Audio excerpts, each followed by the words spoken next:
묵상 기도하심으로 주일 오후 예배 우리 하나님 앞에 드리도록 하겠습니다. 묵상 기도하십니다.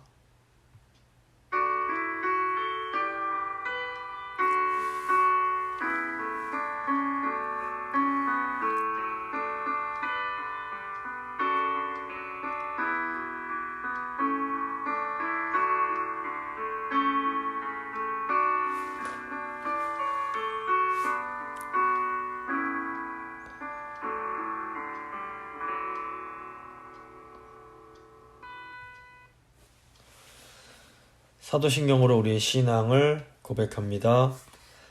나는 전능하신 아버지 하나님, 천지의 창조주를 믿습니다. 나는 그의 유일하신 아들 우리 주 예수 그리스도를 믿습니다. 그는 성령으로 잉태되어 동정녀 마리아에게서 나시고 본디오 빌라도에게 고난을 받아 십자가에 못 박혀 죽으시고 장사된 지 사흘 만에 죽은 자 가운데서 다시 살아나셨으며 하늘에 오르시어 전능하신 아버지 하나님 우편에 앉아 계시다가 거기로부터 살아있는 자와 죽은 자를 심판하러 오십니다. 나는 성령을 믿으며 거룩한 공교회와 성도의 교제와 죄를 용서받는 것과 몸의 부활과 영생을 믿습니다. 아멘. 찬송가 534장입니다. 찬송가 534장 주님 찾아오셨네 찬양하겠습니다.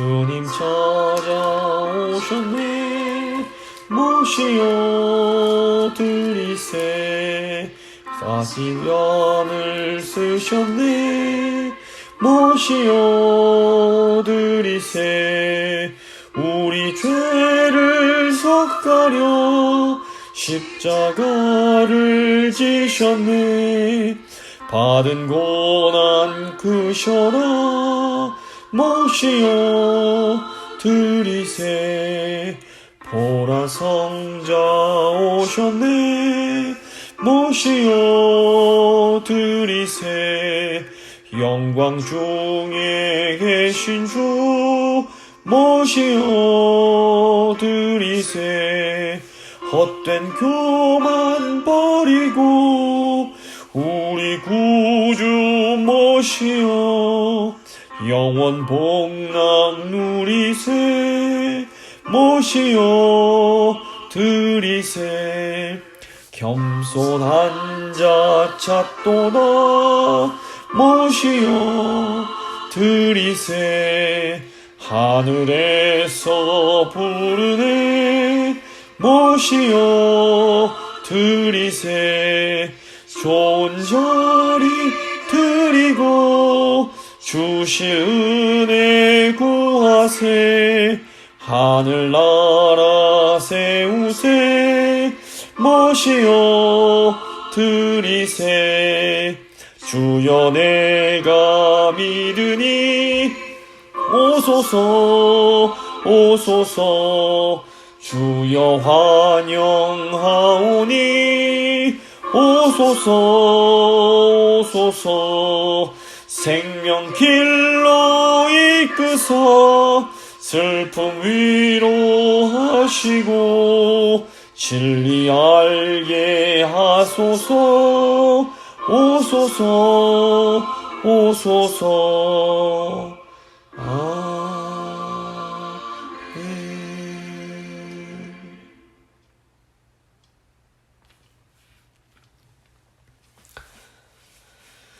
기도하시겠습니다. 천지 만물을 창조하시고 모든 생명의 생사화복을 주관하시는 전능하신 하나님, 오늘 종려주일을 맞아서 주님 앞에 예배하고 또 이렇게 오후 예배를 하나님 앞에 드립니다. 주님, 이 어려운 시간에 저희가 의지할 수 있는 하나님이 계시다는 것이 얼마나 감사하고 감사한 일인지 늘 잊지 않을 수 있도록 주여 도와주시옵소서. 하나님, 코로나 바이러스라는 이 정말 보이지도 않는 작은 바이러스 때문에 온 세계가 신음하며 또 두려워하고 있습니다. 하나님, 이럴 때일수록 저희가 믿음의 눈을 뜨고 살아계신 하나님을 더 바라볼 수 있도록 주여 도와주시옵소서. 하나님께서 이런 어려움과 아픔을 주신 것 분명히 뜻이 있을 줄 믿습니다. 주님, 그동안 하나님 뜻에 벗어나서 살았던 저희를 용서하시고 저희의 탐욕과 저희의 교만과 저희의 죄악을 용서하여 주시고, 아버지, 저희가 다시 한번 하나님께로 돌아가서 정말 하나님께서 원하시는 그런 저희 교회들이 될 수 있도록 주여 함께하여 주시옵소서. 이제 하나님, 저희가 말씀을 들으려고 합니다. 오늘 말씀 통해서 하나님의 그 뜻을 깨닫게 하시고 그 뜻에 기쁨으로 자원함으로 순종하여 하나님께서 주시는 회복과 복을 받아 누리는 저희 모두가 될 수 있도록 주여 도와주시옵소서. 교회를 사모하며 기도하는 하나님의 백성들의 그 신음소리를 들어주시고 속히 어려움이 지나가게 하시고, 아버지, 다시 함께 모여서 기쁜 마음으로 예배하는 그날이 속히 올 수 있도록 주여 은혜 내려 주시옵소서. 저희 모든 것 주님께 맡겨드리며 귀하신 우리 구주 예수 그리스도의 이름으로 기도드립니다. 아멘. 오늘 주신 하나님 말씀은 요한계시록 3장 14절부터 22절까지의 말씀입니다.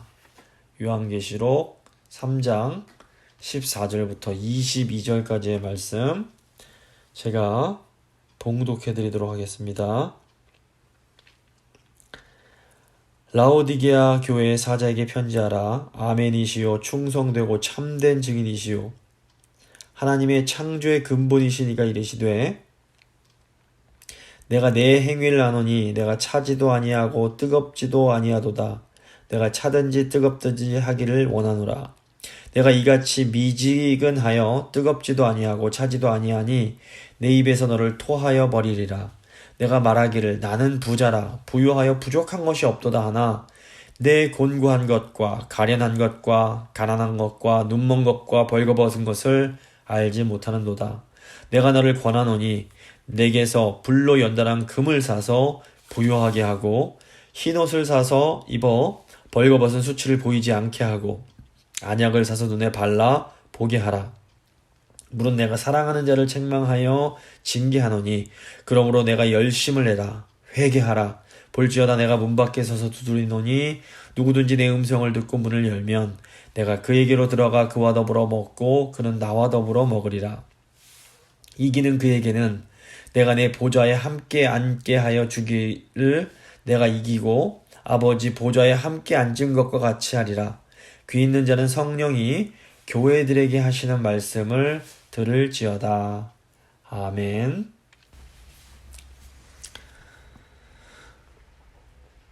라오디게아 교회에 주신 말씀 한번 같이 생각해 보겠습니다. 제가 20년 전에 중국에 간 적이 있습니다. 그때 여행을 하다가 목이 말라서 길에서 파는 콜라를 사서 마셨는데 한 모금 마시고는 즉시 뱉어내 버린 적이 있습니다. 그 이유가 뭔가 하면 이 콜라가 따뜻한 콜라였습니다. 이 콜라가 시원한 맛에 먹는 것인데 콜라가 너무 따뜻하고 그러니까 도저히 먹을 수가 없어서 뱉어낼 수밖에 없었습니다. 근데 오늘 말씀에 나오는 이 라오디게아 교회가 우리 주님 보실 때 도저히 마실 수가 없어서 뱉어내고 싶은 이제 그런 교회와 같았습니다. 요한계시록에 총 7개의 교회가 나오는데 이 라오디게아 교회가 그 마지막 교회입니다. 오늘 이 라오디게아 교회에 주신 말씀 한번 생각해 보겠습니다. 먼저 14절입니다.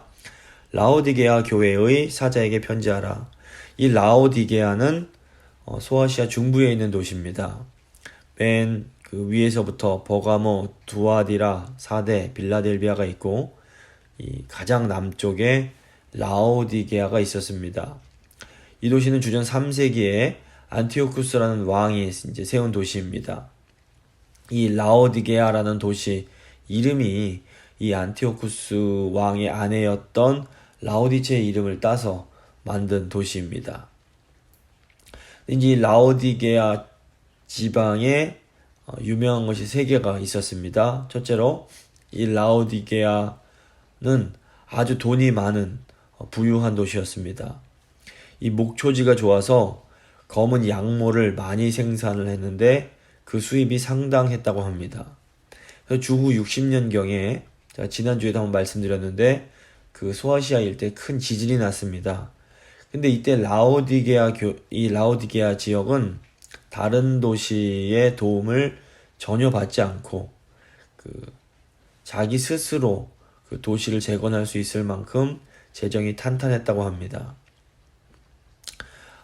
아주 부유한 도시였기 때문에 그 도시에는 거대한 그 경기장과 그 교회에 아주 사치스러운 극장이 있었습니다. 이것만 봐도 이 도시 사람들이 얼마나 사치와 쾌락에 깊이 물들어 있었는지를 어렵지 않게 짐작할 수 있습니다. 근데 이제 나중에 말씀 보시면 주님은 이 라오디게아 교회가 돈은 많지만 신앙적으로는 굉장히 빈궁한 교회다라고 말씀을 하십니다. 그러니까 뭐 사람도 옷은 잘 차려 입은 것처럼 보이는데 실은 굉장히 가난한 그런 사람이 있는 것과 마찬가지입니다. 둘째로 이 라오디게아에는 유명한 의학 전문 학교가 있었습니다. 맨카루 신전이라는 곳이 있었는데 여기서 특별히 귀를 치료하는 연고와 눈을 치료하는 이 안약이 유명했습니다. 여기서 나온 안약은 웬만한 눈병은 다 치료를 했다고 합니다. 그래서 이제 주님께서는 나중에 이 라오디게아에 있는 교회를 향해서 너희가 마치 소경과 같으니 영적인 안약을 사서 눈에 발라 보이지 않는 것을 고치라 이렇게 또 말씀을 하시는 그 배경이 됩니다. 셋째로 이 라오디게아 교회에 부족한 것이 있었는데 그것이 바로 물이었습니다. 이 라오디게아 근처에 있는 골로새 지방에는 맑은 샘물이 많았다고 합니다.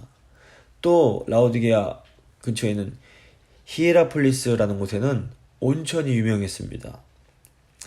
이 온천이 아주 유명해서 아픈 분들이 그 온천에 가서 몸을 담그면 아주 몸이 좋아지곤 했다고 합니다.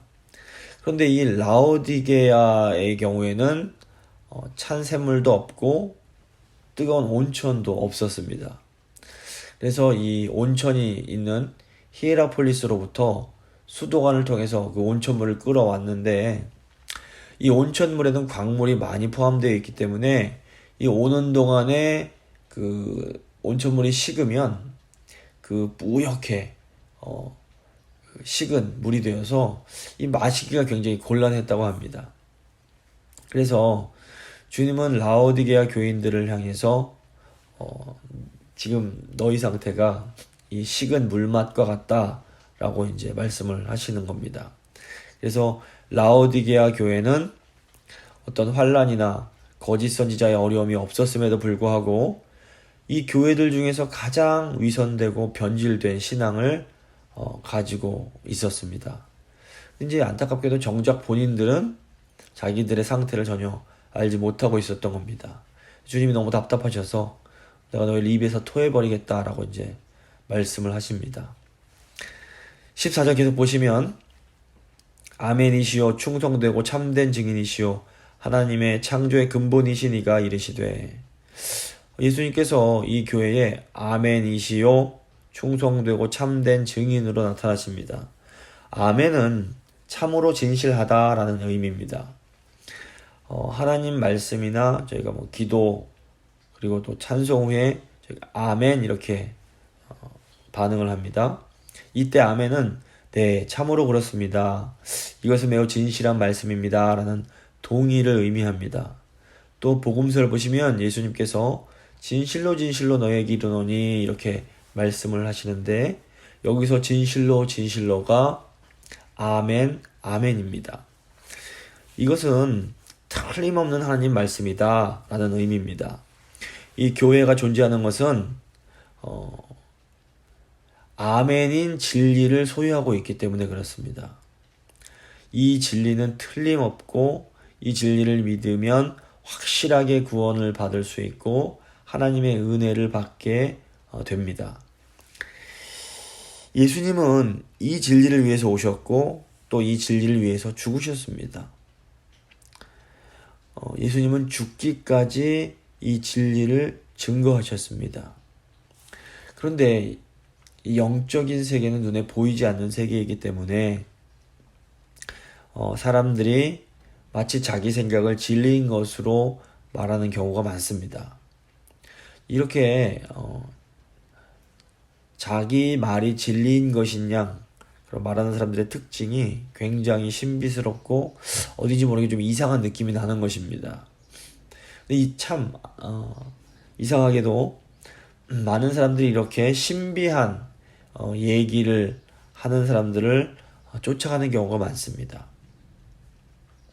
하지만 참된 기독교의 진리는 이렇게 좀 신비스러운, 물론 기독교의 신비스러운 부분이 분명히 포함이 됩니다. 하지만 기독교의 진리는 하나님께서 성령의 능력으로 삶을 통해서 증명하게 하시는 그런 진리입니다.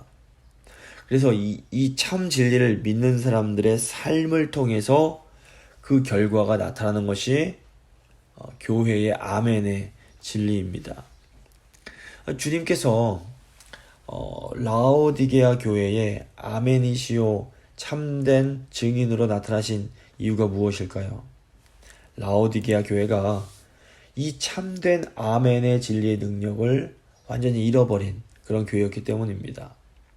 겉으로는 진리를 붙든 교회처럼 보이는데 실제로는 진리를 붙든 교회가 아니었습니다.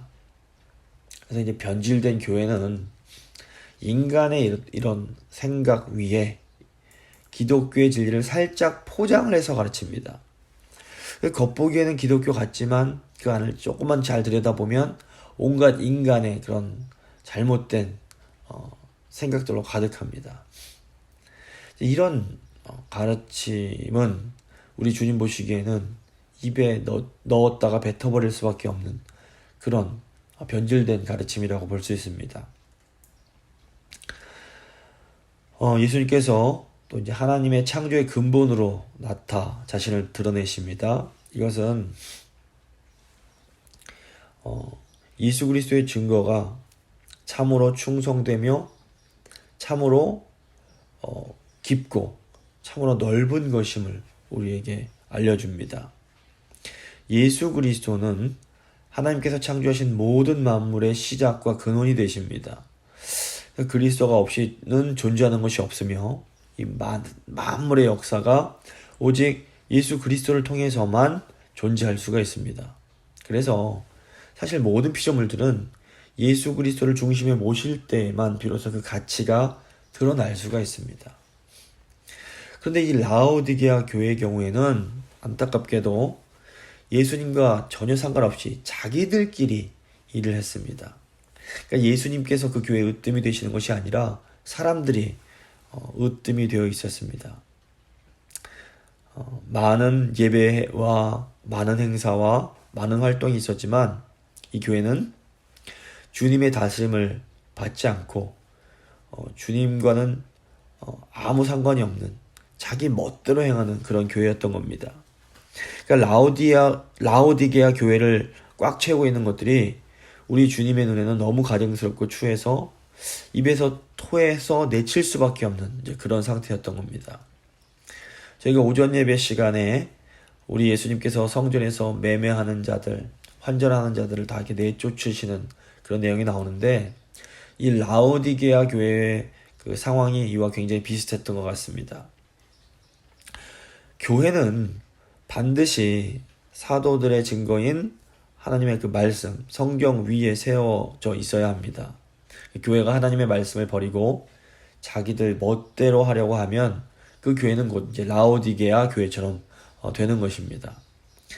이 하나님의 말씀은 배를 강에 매두는 이런 끈과 같습니다. 그래서 이 줄이 끊어지거나 풀어지면 배가 엉뚱한 곳으로 떠내려 갈 수밖에 없습니다.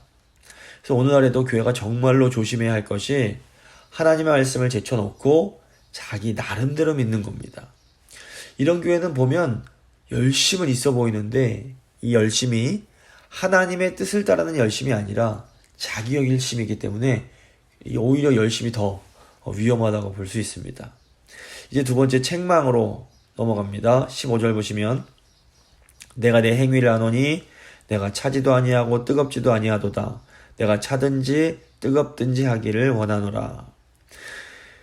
지금 예수님께서 차지도 않고 뜨겁지도 않다라고 하시는 것은 이제 아까 말씀드린 것처럼 식은 온천물처럼 되어버린 상태를 말합니다. 그러니까 히에라폴리스의 뜨거운 온천물도 아니고 그렇다고 골로새의 시원한 시냇물도 아니어서 목욕할 수도 없고 농사도 지을 수 없는 아무짝에도 쓸모없는 그런 상태를 말합니다. 사실 사람들이 이렇게 이 말씀 이해할 때에 뜨거운 것은 아주 뜨거운 믿음, 아주 살아서 역사하는 좋은 믿음이고 반면 차가운 것은 믿음이 식어서 냉랭해진 상태라고 생각하는 경우가 많습니다. 하지만 오늘 말씀에서 차든지 뜨겁든지 하라라고 하신 말씀은 그 말씀대로 이해를 하면 아예 차갑든지 아니면 아예 뜨겁든지 둘 중 하나를 선택하라 이런 말씀입니다. 여기에는 차가운 것이나 뜨거운 것이나 어느 쪽이든 나쁘지 않다는 의미가 들어 있습니다. 이 정상적인 그리스도인들은 주님의 말씀을 들으면 어떤 분명한 반응을 드러냅니다. 즉 말씀을 들으면 마음이 뜨거워지기도 하고 또 한편 마음이 차가운 냇물처럼 시원해지기도 합니다. 그래서 그리스도인의 마음 속에는 뜨거운 것과 시원한 것이 함께 들어 있습니다. 그 주님의 말씀에는 생명력이 있기 때문에 우리가 어려운 가운데도 주님의 말씀을 들으면 마음이 뜨거워집니다. 근데 또 한편 머리는 명쾌해져서 이렇게 복잡하고 혼동된 것들이 다 정리가 됩니다. 그래서 은혜 받은 사람의 상태는 한편으로 차가우면서 다른 한편으로는 뜨거운 상태라고 할 수 있습니다. 뜨겁다는 것은 마음속이 기쁨으로 끓어오르는 것이고 차갑다는 것은 머릿속이 아주 시원하게 잘 정리되는 것입니다. 근데 이 상태가 바울 서신에 나오는 성령으로 충만한 상태입니다. 성령으로 충만해지면 가슴이 뜨거워지면서 마음속의 기쁨이 충만해지게 됩니다.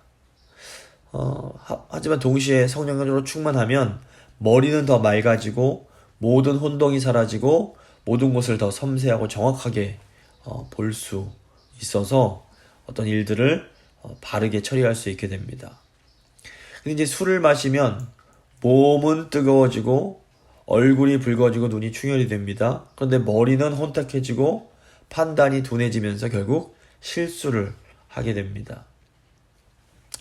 이 라오디게아 교회는 말씀에는 관심이 전혀 없는 그런 교회였습니다. 그러다 보니까 말씀을 들어도 뜨거워지지도 않고 또 차가워지지도 않는 그런 교회였습니다. 오늘 16절 말씀 보시면 내가 이같이 미지근하여 뜨겁지도 아니하고 차지도 아니하여 내 입에서 너를 토하여 버리리라. 이렇게도 주님께서 말씀하십니다. 그러니까 말씀에 관심이 없어서 이것도 아니고 저것도 아닌 그런 상태가 돼서 아무 짝에도 쓸모없는 이 교회를 주님께서 내가 너를 도저히 용납이 되지 않는다. 내가 너를 토하여 버리겠다. 이렇게 지금 말씀하고 계신 겁니다. 그런데 오늘날에도 이 라오디게아 교회와 비슷한 교회들이 있습니다. 그래서 이런 교회에서는 사람들이 말씀을 들어도 전혀 변화가 없고 어떤 생기도 생겨나질 않습니다. 그런데 이제 이런 교회의 좀 특징이 또 뭐냐면, 교회에서 어떤 돈 버는 얘기 또는 세상의 우스갯소리를 들으면 사람들이 굉장히 뜨거워집니다. 근데 이게 성령에 의한 그런 뜨거워짐이 아닌 겁니다. 사람들이 모든 것에 미지근할 수는 없습니다. 사람들이 말씀에 뜨겁거나 아니면 자기가 원하는 어떤 욕심에 관한 이야기에 뜨거워지거나 둘 중 하나입니다. 그래서 이 라오디게아 교회처럼 되어버린 교회는 그 세상 돌아가는 것에는 굉장히 민감합니다. 그래서 유행의 변화에 민감해서 이 세상을 향해서는 아주 반응이 아주 적극적입니다. 그런데 문제가 뭐냐면 정작 하나님 말씀에는 아무 관심이 없는 겁니다. 이런 사람들이 제일 싫어하는 게 죄를 책망하는 설교입니다. 왜 그런가 하면 그 마음속에 욕심이 가득하기 때문에 그렇습니다. 라오디게아 교회에 사람들이 모였던 이유는 하나님 말씀을 듣기 원해서라기보다는 세상 돌아가는 얘기를 듣기 원했기 때문입니다. 그래서 이런 이들은 어떤 성공의 비결 또는 자기들의 귀를 시원하게 해줄 위로의 메시지만을 원했지 죄에 대한 책망이나 엄한 그런 지적은 굉장히 싫어했던 겁니다. 17절 말씀입니다. 내가 말하기를 나는 부자라 부유하여 부족한 것이 없다 하나 내 곤고한 것과 가련한 것과 가난한 것과 눈먼 것과 벌거벗은 것을 알지 못하는도다. 라오디게아 교회는 그런데 놀랍게도 자기 자신에 대해서 굉장히 긍정적으로 보고 있었습니다. 그들은 스스로를 부자라고 생각했고 모든 것을 다 가지고 있다라고 생각을 했습니다. 근데 주님 보실 때는 이 교회는 아주 가난하고 전혀 쓸모없는 그런 교회였습니다. 그러니까 라오디게아 교회는 오만과 자기만족과 게으름이 가득했던 교회입니다. 나는 부자라서 갖출 걸 다 갖췄다. 더 이상 나에게는 필요한 것이 없다라고 생각하는 사람에게는 더 이상 발전이 있을 수 없습니다. 더 이상 이루고자 할 것이 없으니 자연히 게을러지고 아무 일도 하지 않게 되고 성장이 멈추어 버리게 됩니다. 그러다 보니 결국 아무 열매도 맺지를 못하게 됩니다. 그러니까 교회에 열매가 있어야 되는데 열매가 없으니 아무짝에도 쓸모없는 무용지물이 되어버린 것입니다. 말씀이 살아있는 교회를 가면 성도들이 마음속에 고민이 생기고 갈등이 생깁니다. 하나님의 말씀이 계속해서 마음의 욕심을 지적하기 때문에 이게 하나님 뜻인지 아닌지를 가지고 계속 고민하며 몸부림칠 수밖에 없는 것입니다. 그런데 이렇게 끊임없이 말씀을 통해서 자신의 그런 연약함, 죄, 허물을 발견하고 회개하고 돌이켜서 고침받으려고 노력함이 없는 교회는 결국 라오디게아 교회처럼 될 수밖에 없습니다. 그래서 주님 보실 때 이렇게 라오디게아 교회처럼 돼버린 교회는 정말로 외적으로 아무리 돈이 많고 다 가진 것처럼 보여도 주님 보실 때에는 굉장히 곤고하고 가련하고 눈멀고 벌거벗은 교회와 같을 수밖에 없습니다.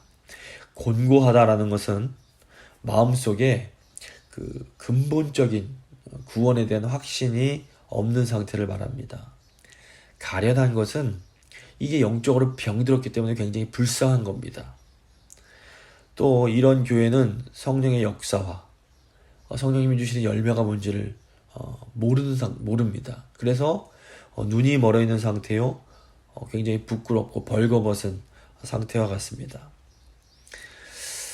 사실 우리 예수님은 교회에만 계신 분이 아닙니다. 우리 예수님은 세상 모든 만물을 통치하시는 분이십니다. 그런데 이 능력 많으신 분께서 왜 이런 코로나 바이러스나 또 우리의 어려움들을 빨리 해결해 주지 않으시는 것일까요?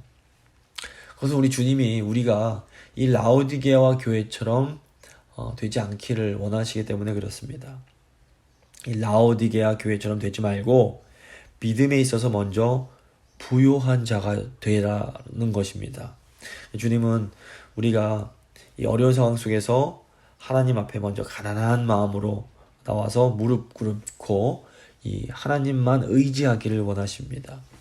18절 말씀입니다. 내가 너를 권하노니 내게서 불로 연달아 금을 사서 부요하게 하고 흰옷을 사서 입어 벌거벗은 수치를 보이지 않게 하고 안약을 사서 눈에 발라 보이게 하라.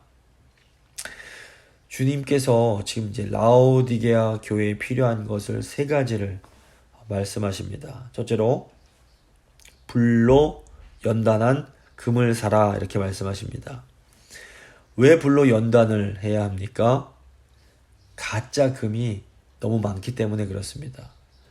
금처럼 보여도 가짜 금들은 우리 하나님 앞에서는 통하지 않습니다. 베드로전서 1장 7절 보시면 너희 믿음의 시련이 불로 연단하여도 없어질 금보다 더 귀하여 예수 그리스도에 나타나실 때에 칭찬과 영광과 존귀를 얻게 하려 함이라 이렇게 말씀합니다.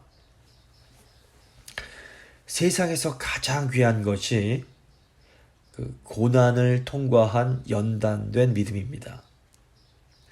이 참된 믿음은 그 시련을 통과해서 그 순수성이 증명된 믿음입니다. 그러니까 고난을 통과해 보지 못한 그 믿음은 아직은 아무리 좋아 보여도 증명된 믿음이라고 볼 수 없습니다.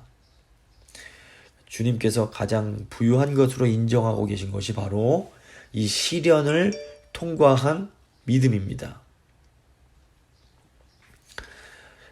말씀과 성령으로 고난을 통과해야만 참된 생명으로 나아갈 수 있습니다. 그러니까 불로 연단된 믿음만이 참 생명으로 이어지는 믿음인 것입니다. 연단한 금을 사서 부요케 되라 라는 이 말씀은 믿음의 과정에 여러 가지 이제 어려움을 만나게 되는데 그때 두려워하지 말라 라는 것입니다. 이것이야말로 우리를 정말로 부요케 하는 그런 믿음이기 때문에 그렇습니다. 둘째로 주님은 흰옷을 사서 벌거벗은 수치를 보이지 않게 하라 이렇게 말씀하십니다.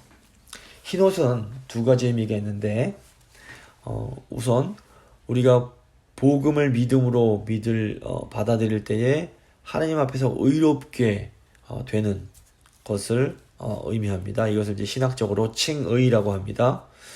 또한 흰옷은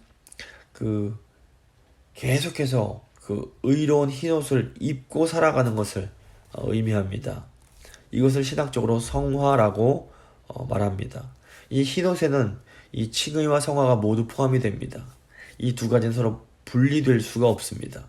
그래서 예수님의 피로 죄 씻음 받은 사람은 어떻게 해서든지 거룩한 삶을 살고자 애를 씁니다. 근데 이 흰옷, 이 의로운 믿음으로 의롭게 된가 또 의롭고 거룩한 삶을 살려고 하는 이것이 없는 사람은 주님 보실 때는 사실 벌거벗고 사는 것과 마찬가지입니다. 굉장히 부끄러운 모습인 것입니다.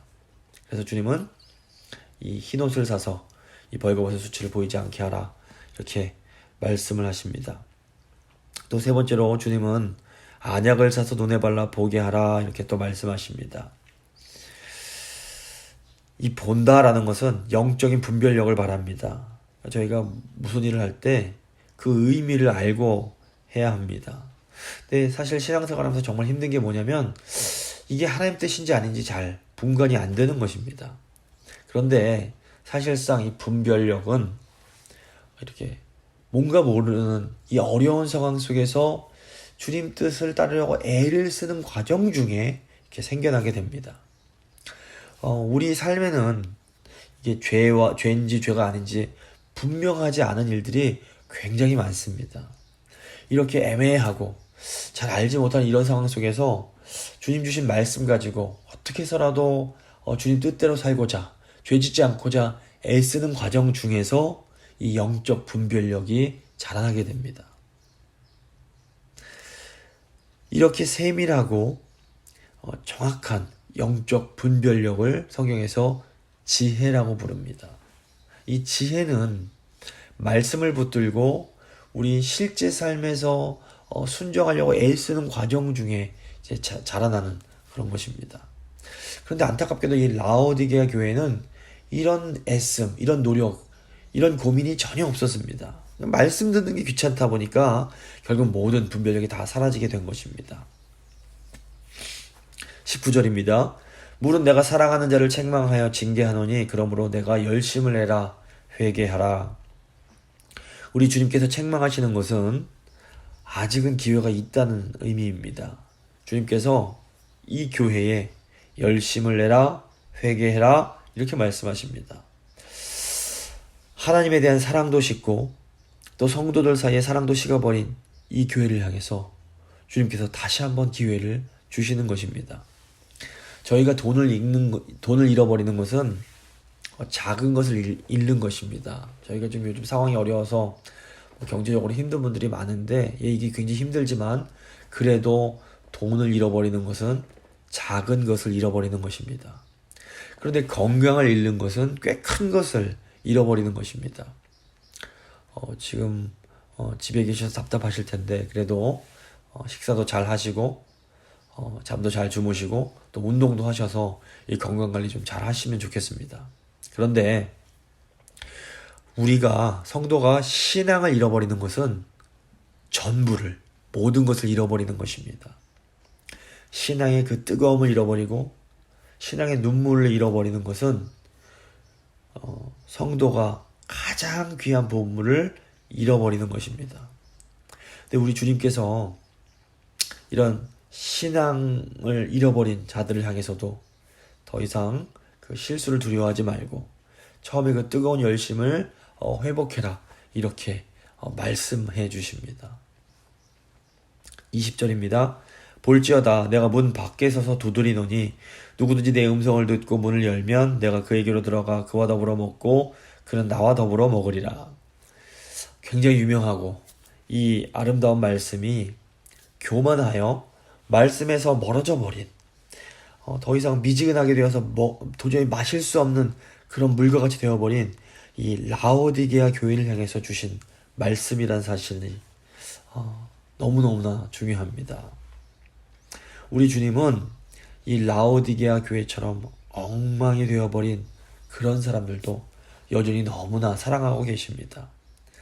이 사랑이 너무 귀하고 감사한 것임을 저희가 알아야 됩니다. 주님은 누구든지 문을 열기만 하면 그 사람의 마음속에 들어가셔서 그 사람과 교제하시고 그 삶을 풍성하게 해주시겠다 약속해 주십니다. 사실 주님이 우리에게 원하시는 것은 어떤 완벽함이 아니라 겸손함과 정직함입니다. 지금 라오디게아 교회는 주님을 교회 안에서 몰아내고 자기들끼리의 그 교제를 즐기고 있었습니다. 주님은 이런 교회를 향해서 문을 열어라. 내가 주인 되지 못하게 하는 모든 것들 다 치워버리고 다시 문을 활짝 열고 나를 너희의 주인으로 받아들여라 이렇게 말씀하십니다. 주님께서 지금도 우리의 문을 계속 두드리고 계십니다. 말씀을 통해서 문을 열어라. 우리의 양심을 두드려 주시는 겁니다. 사실 교회의 가장 풍성한 은혜는 우리 주님과 나누는 그런 살아있는 교제를 의미합니다. 누구든지 문을 열기만 하면 누구라도 자신의 부족함을 인정하고 주님을 모시기만 하면 주님은 그들과 교제해 주십니다.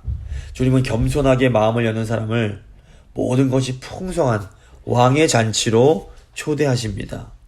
라오디게아 교회는 부스러기로 배를 채우면서 자기들을 부자라고 착각하고 있었던 그런 교회였습니다. 주님께서 이런 교회들에게 다시 한번 믿음의 기회를 주고 계십니다. 21절입니다. 이기는 그에게는 내가 내 보좌에 함께 앉게 하여 주기를 내가 이기고 아버지 보좌에 함께 앉은 것과 같이 하리라. 귀 있는 자는 성령의 교회들에게 하시는 말씀을 들을지어다. 이기는 자는 세상적인 풍조에 휩쓸리지 않고 믿음의 귀한 것들을 지킨 사람들을 말합니다. 말씀을 귀하게 여기고 성령께서 이렇게 역사하시는 그런 양심의 소중한 것을 깨끗하게 지킨 사람들은 주님과 함께 보좌에 앉게 됩니다. 그래서 귀 있는 자는 성령이 오늘 교회들에게 주시는 이 말씀을 잘 귀담아 들어야 합니다. 말씀 마무리 짓겠습니다. 그동안 저희가 소아시아 7개에 있는 교회들에게 주신 말씀을 함께 나눴습니다. 근데 이 교회들에게 주신 말씀은 사실은 모든 시대에 또 모든 지역에 있는 교회에 주신 예수님의 말씀입니다. 어떤 교회는 주님으로부터 칭찬만 받기도 하고, 또 어떤 교회는 주님으로부터 칭찬과 책망을 받고, 또 어떤 교회는 책망만 받기도 했습니다. 하지만 중요한 것은 우리 주님께서는 이 모든 교회를 다 사랑하고 계신다는 사실입니다.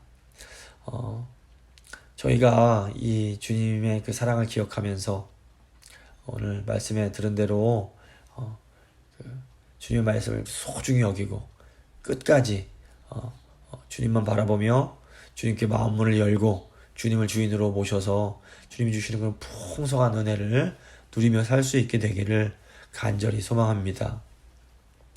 기도하시겠습니다.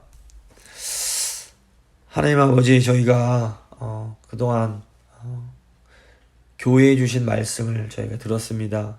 하나님, 주님께서 교회를 얼마나 사랑하시는지 교회들에게 주신 말씀을 통해서 다시 한번 마음에 새길 수 있었습니다. 하나님, 비록 저희의 상황이 힘들고 어려울지라도 예수님의 그 사랑을 기억하면서 끝까지 신실하게 주님 말씀 붙들고 살아가는 교회가 될 수 있도록 주여 도와주시옵소서. 주님은 겸손하게 주님 앞으로 나아가는 사람들, 주님께 마음을 여는 사람들은 누구라도 받아주시고 다시 회복시켜 주시고 풍성한 은혜를 허락해 주십니다. 주님, 저희가 늘 그 풍성한 은혜 가운데 살 수 있도록 주님 도와주시옵소서. 감사드리며 귀하신 예수 그리스도의 이름으로 기도드립니다. 아멘. 이제 찬송가 535장 찬양하시겠습니다.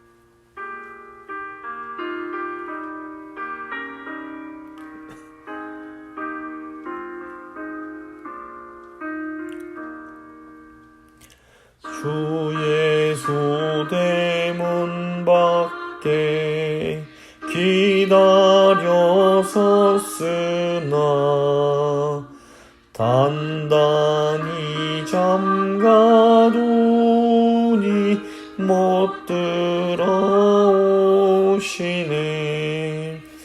나 주를 믿노라고 그 이름 문 밖에 세워두니 참 나의 수치라.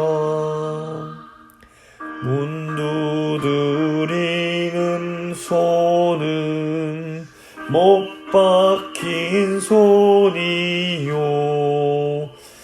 또 가시 면류관은 그 이마 둘렀네. 이처럼 기다리니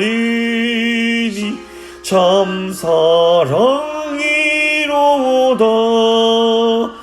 문 굳게 닫아두니 한없는 내 죄라. 주 예수 간곡하게 권하는 말씀이 내 죄로 죽은 너를 너 박대할 소냐. 나 죄를 회개하고 곧 묻을 렵니다. 드셔서 좌정하사 떠나지 마소서.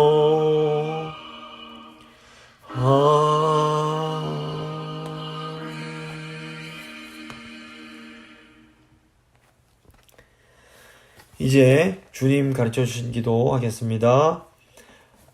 하늘에 계신 우리 아버지, 아버지의 이름을 거룩하게 하시며 아버지의 나라가 오게 하시며 아버지의 뜻이 하늘에서와 같이 땅에서도 이루어지게 하소서. 오늘 우리에게 일용할 양식을 주시고 우리가 우리에게 잘못한 사람을 용서하여 준 것 같이 우리 죄를 용서하여 주시고 우리를 시험에 빠지지 않게 하시고 악에서 구하소서. 나라와 권능과 영광이 영원히 아버지의 것입니다. 아멘.